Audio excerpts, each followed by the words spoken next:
চিরি হচ্ছে একটা অলস বিলাই, খেয়ে খেয়ে মোটা হচ্ছ, খেলবা না, ব্যায়ামও করবা না। এটা কি জন্য লাগাইছি এখানে? এটা কি জন্য লাগাইছি এখানে? এটা দিয়ে খেলবা। সব বিলাই খেলে, তোমার খেলতে মন চায় না, শুধু পোলট্রি মুরগির মতো খেয়ে খেয়ে মোটা হইতেছ, অলস হইতেছ। খেলো এটা দিয়ে।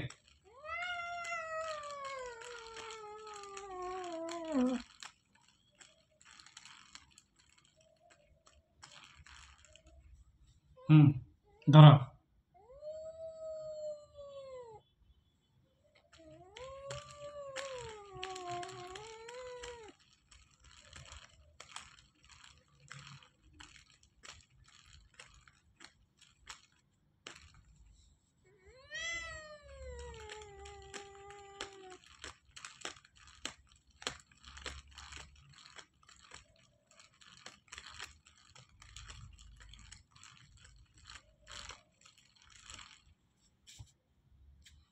এদিকে তাকাও।